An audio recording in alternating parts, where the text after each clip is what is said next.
નમસ્કાર દર્શક મિત્રો, નયા ભારત ન્યૂઝમાં તમારું હાર્દિક સ્વાગત છે।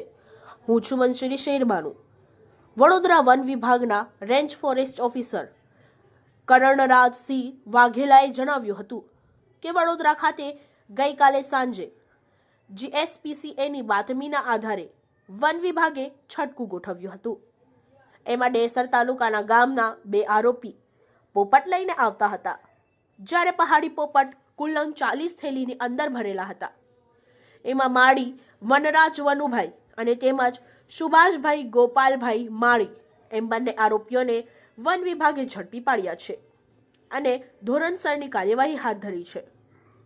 વાઇલ્ડ લાઇફ પ્રોટેક્શન એક્ટ મુજબ એમની સામે ધોરણસરની કાર્યવાહી કરવામાં આવે છે અને પહાડી પોપટ છે એ શેડ્યુલ એનિમલ હોય, એની સામે સખતમાં સખત દંડ ભરવામાં આવશે અને ફરી આવો ગુનો ન કરે તે માટે એની સમજ આપવામાં આવશે। 40 નંગ પોપટના બચ્ચા હતા।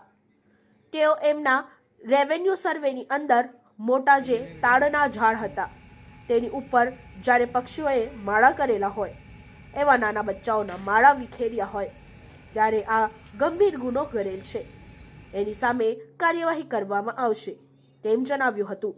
Bureau report Taufiq Sheikh.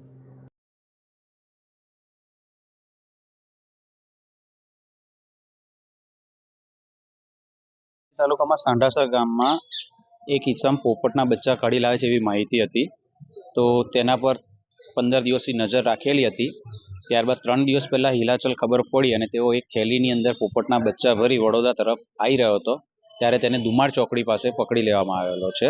એક છે સુભાષ માળી છે અને એક અર્જુન માળી કરીને છે। બંને ઈસમ લઈને અત્યારે ફોરેસ્ટ વિભાગ આગળની કાર્યવાહી કરી રહી છે હાલમાં। અને આ બચ્ચા પહાડી પોપટના 40 નંગ બચ્ચા એમની પાસેથી મળી આવેલા છે। ત્યારબાદ એમના ઘરે તપાસ કરતા એક ટુઈ મળી આવેલ છે। ટોટલ 41 પોપટો મળી આવેલા છે એમની પાસેથી। रमेश गोरखभाई, जीएसपीसीए संस्था वडोदरा। इस वीडियो को लाइक करें, हमारे चैनल को सब्सक्राइब कर बेल आइकन जरूर प्रेस करें